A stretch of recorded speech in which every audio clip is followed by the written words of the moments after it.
What if you should Timmy's here with Paranormal Activity next again out now on Paramount Plus. I'm doing my reviews for the Paranormal Activity film franchise, and so here is my review for Paranormal Activity Part Three. Now, this film premiered literally a year after Paranormal Activity 2, by the way. It premiered all the way back on October 21st, 2011, and was they also directed movies like Nerve. They just gave us that movie Project Power. They're also doing like the Mega Man, not Mega Man movie, whenever that comes out. But this is a really solid sequel. I mean, Henry Juice and Harold Showman are both really intriguing directors. I don't think they did such a great job with Paranormal Activity Part 3. I mean, this time around, this is actually more of a who, of course, Kate Fallon from the Paranormal Activity franchise. This one actually takes place in 1988, whereas this is Katie, Ken's Gary, and Chrissy, played by Jessica Tyler Brown, seems to be like enjoying a normal, happy child, unhappy life at their childhood home. But when like strange things, of course, start going bump in the night, their father, who's like this wedding videographer, decides to use his cameras to like discover the source. Especially since Christy also appears to be having conversation with a creepy imaginary friend, and so like the cameras, of course, do reveal a flurry of supernatural occurrences. The family is very unprepared, the terror that awaits, and of course, there is creepy elements that end up happening throughout the whole house. So yeah, this is pretty much like a prequel, if you will, more than an actual sequel.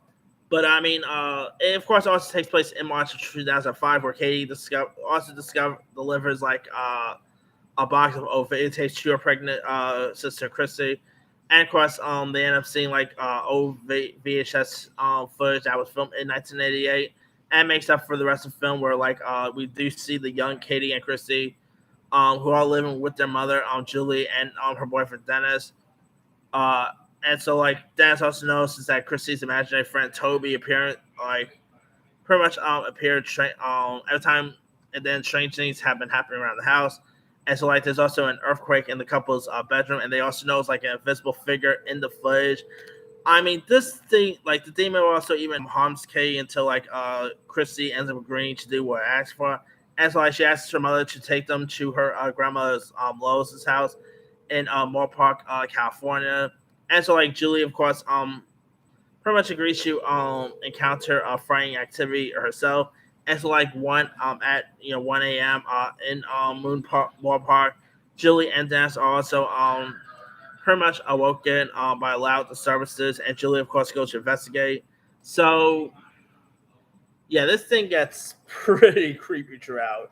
I mean, yeah, who I just do not like demons at all, and this definitely has like I thought the two lead girls who plays like the leader, the younger version, Katie and Chrissy. I thought those two really played really well.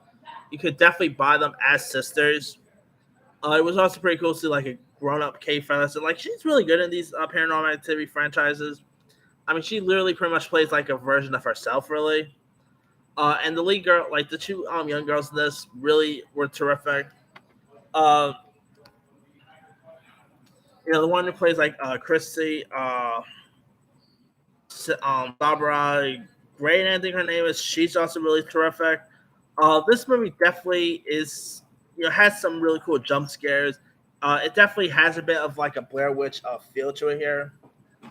There are some like creepy demons that end up happening. The character of Toby, I mean, yeah, the little girl becomes really creepy because she ends up pretty much having an imaginary friend named Toby, and we know how people who has imaginary friends in movies does not really turn out so well.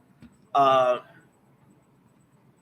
so yeah, it definitely has a really cool ending that, of course, suggests that another film was possible, and obviously, behold, after this movie got released, there was a fourth one that got released.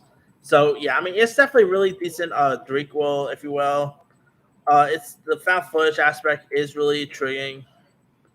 I even think it is actually far better than Paranormal Activity 2, to be honest with you.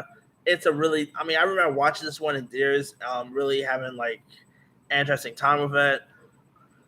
Some crazy jump scares that ends up happening throughout. I mean, this is definitely a really decent prequel worth checking out. So if you haven't seen Paranormal Activity 3, Give it a go. You might enjoy it or you might not enjoy it. Anyway, let me lead you guys. Have you ever seen Paranormal Activity 3? If, if so, what's the over? Were you a fan of it? Were you not a fan of it? Favorite scenes, favorite moments? Which of these Paranormal Activity films do you prefer?